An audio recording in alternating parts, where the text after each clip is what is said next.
ఓం శ్రీ రాఘవేంద్రాయ మహా ఓం. పోయిన వీడియోలో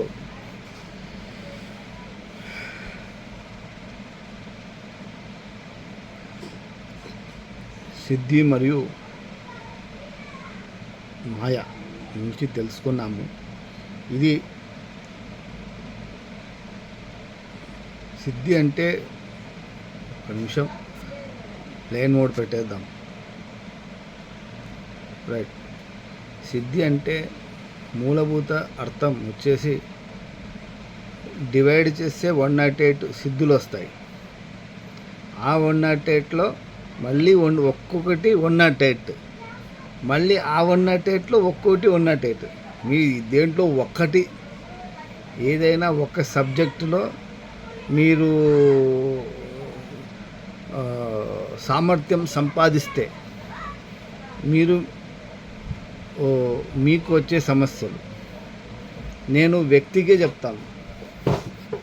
నాకు సమాజానికి చెప్పే ఉద్దేశం లేదు. సమాజం బాగుపడాలంటే వ్యక్తి బాగుపడాలి అనే మూలభూత ఆధారంతో నేను ప్రతిదీ ఆ వ్యక్తిలో కూడా వ్యక్తి యొక్క స్వభావం మారితే తప్ప ఈ సొసైటీ బాగుపడదు. వ్యక్తి యొక్క స్వభావం మార్చకుండా సమాజంలో కానీ ఎక్కడే కానీ ఎంత మార్పులు వచ్చినా అది నీటి మీద గుల్లే అని నా యొక్క మూలభూతమైన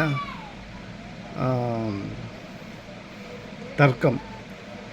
ఇక్కడ సిద్ధి అనే దానికి మొదటి క్యారెక్టర్, సిద్ధి యొక్క మొదటి క్యారెక్టర్ వచ్చేసి అబద్ధాన్ని నిజం చేయడం, నిజాన్ని అబద్ధం చేయడం. ఆధునిక భాషలో చెప్పాలి అంటే మ్యానిపులేషన్.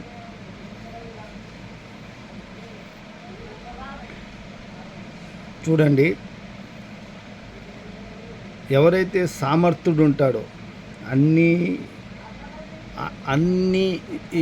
అన్ని సాధనా సంపత్తి ఉంటుందో, వాళ్ళకి మంది మార్బలం ఉంటుందో, వాడికి ఏ విద్య అవసరం లేదు.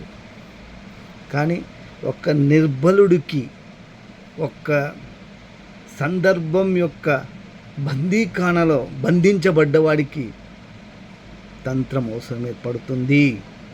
వాడు తంత్రంతో మాత్రమే ప్రతిదాన్ని దాటుకుంటూ ముందుకు వెళ్ళగలడు. లేకపోతే ఆ బందీఖానాలోనే తన యొక్క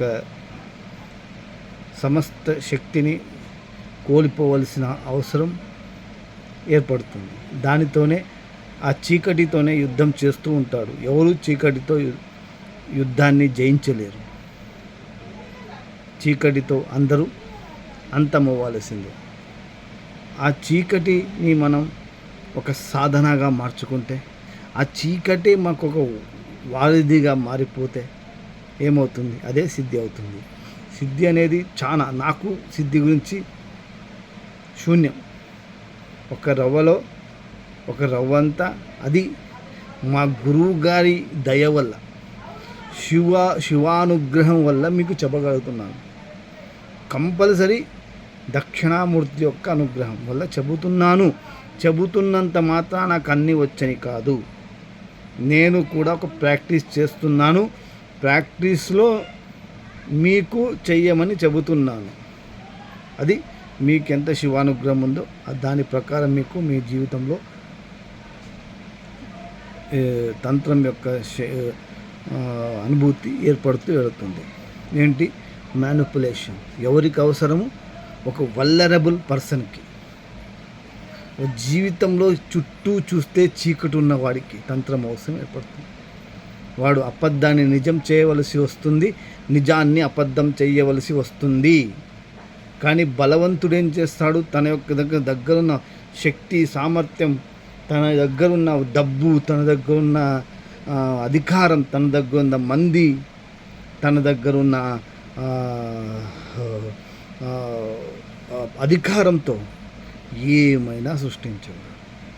కానీ ఒక వల్నరబుల్ పర్సన్ ఏదైనా చేయగలడా? మనం అనుకుంటే ఏదైనా నిజాన్ని అబద్ధం చేయగలమా? బయట చేయలేము. కానీ తంత్రం అది సాధ్యం. అందుకు నువ్వేం చేస్తావు అంటే సిద్ధిని సంపాదించు. దేనిపైన మొదట మ్యానిపులేషన్ చేసుకో. నువ్వు మ్యానిపులేషన్ ఎలా చేయాలో తెలుసుకో. ఏంటి? అబద్ధాన్ని నిజం చేయడం, నిజాన్ని అబద్ధం చేయడం. ఇది చెప్పినంత సులభం కాదు, రాదు. చాలా ఏళ్ళ శ్రమ. ఏదైనా మనకి రాసి పెట్టుకోండి, ఏదైనా శ్రమతోనే వస్తుంది. శ్రమ లేకుండా ఏది రాదు. దీనికి అత్యధికమైన సంకల్ప సిద్ధితో మీరు చేయగలిగితే వస్తుంది, లేకుంటే రాదు. సిద్ధి అనేది మొదటి క్యారెక్టర్ ఏంటంటే మ్యానిపులేషన్. ఇది దేనినైనా మనం మ్యానిపులేషన్ చేయగలము. మనకు చేతనైనంతగా మనం చేయగలము. మన యొక్క శక్తివంతం. నిజాన్ని అబద్ధం చేయడం, అబద్ధాన్ని నిజం చేయడం. అలాంటి సిచ్యువేషన్లో మీరు నెట్టబడ్డప్పుడు మీకు ఏ శక్తి లేకున్నప్పుడు ఆ శివశక్తి మీ వెంట నిలబడుతుంది. తంత్రం శివశక్తులపై శక్తిపైనే, అమ్మవారిపైనే మొత్తం తంత్రం ఆధారపడింది. శివుడు మనకు ఆధారం. డైరెక్ట్ అమ్మవారిని మనం ఏమంటారు, ఆ శక్తిని మనం తెలుసుకోలేము. శివుడి ద్వారా మనం వెళ్ళినప్పుడు ఏమవుతుంది, అమ్మవారిని తెలుసుకునే అవకాశం ఏర్పడుతుంది. ఇది నెక్స్ట్ సబ్జెక్టు మ్యానిపులేషన్. నిజాన్ని అబద్ధం చేయాలి, అబద్ధాన్ని నిజం చేయాలి. మరి అబద్ధాన్ని మరియు నిజాన్ని ఎలా తారుమారు చేయాలి? దీని యొక్క సాధన సంక్షిప్తంగా వచ్చే వీడియోలో చెప్తాను.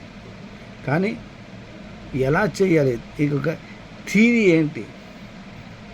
మొదటి థీరీ ఏంటంటే ఫస్ట్ మీరు అసలు నిజమేంటో తెలుసుకోవాలి, అసలు అబద్ధం ఏమిటో తెలుసుకోవాలి. 2, మీరు మ్యానిపులేట్ అయ్యి ఉండడానికే లేదు. మీలో మ్యానిపులేషనే లేకుండా ఉండాలి. మీలో కేవలం శుద్ధ సత్యం ఉండాలి. మీలో శుద్ధ సత్యం ఉన్నప్పుడే మీరు మ్యానిపులేషన్ చేయగలరు, లేకపోతే మ్యానిపులేషన్ చేయలేరు.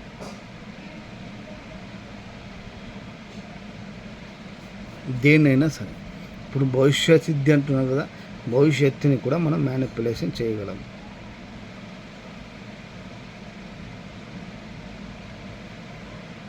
ఎలా మనం మ్యానిపులేట్ అయి ఉండకూడదు. 2వది సత్యమేంటో నిజమేంటో తెలుసుకుండాలి. మాయ ఏంటో మర్మమేంటో తెలుసుకుని ఉండాలి. 3వది ఇది ఏ కారణానికైనా సరే మీరు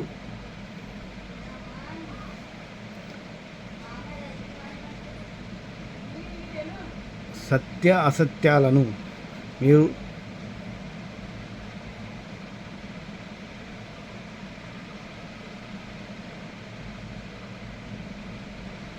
నమ్మడానికి వీలు లేదు. సత్యాన్ని నమ్మడం, అసత్యాన్ని నమ్మడం, ఇవి 2 దగ్గరనే అన్ని సమస్యలు వస్తాయి. మళ్ళీ నమ్మడం ఒకటి ఉంది, సత్యాన్ని నమ్మడం, సత్యాన్ని నమ్మకపోవడం, ఇది కూడా ఉంది. మనం నమ్మకుండా ఏది చేయలేము. కానీ మొదట మ్యానిపులేట్ కాకుండా ఉండాలి అంటే మనం నమ్మకూడదు. చూడండి, మీ జీవితంలో ఖచ్చితంగా దేనిని నమ్మకూడదు, మీరు దానినే నమ్మి ఉంటారు. దేనిని నమ్మాలో దాన్ని నమ్మి ఉండరు.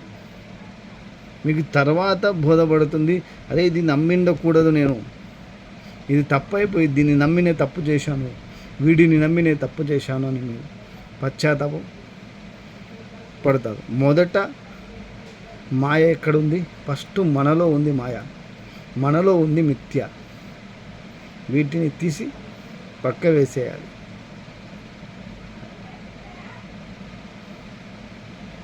నమ్మడం ఆపేయాలి. మొదట దేనిని మనం సత్యాన్ని నమ్మకూడదు, అసత్యాన్ని కూడా మనము నమ్మడానికి వీల్లేదు. మరి 4వ టర్మ్ ఉంది, దానిని 4 టర్మ్స్ ఉన్నాయి. టోటల్ 3 టర్మ్స్ చెప్పాను. మీకు ఇంకా 5 టర్మ్స్ వచ్చే వీడియోలో చెప్పి నా- ఇంకొక నెక్స్ట్ వీడియోలో సాధన చెప్తాను. ఇది మీకు యూట్యూబ్లో ఎంతవరకు అవుతుందో అంతవరకు చెప్తాను. మీరు ఇంకా ఎక్కువ స్టడీ చేయాలంటే మన వాట్సాప్ గ్రూప్లో మీరు జాయిన్ కండి. ఎవరైతే జాయిన్ కావాలి అనుకుంటున్నారో కింద జై భవానీ అని కమెంట్ చేయండి. మిగతాది అంత శివ ఇచ్చ. జై భవానీ. హర నమ పార్వతీపతయే. హర నమ పార్వతీపతయే. హర హర మహాదేవ.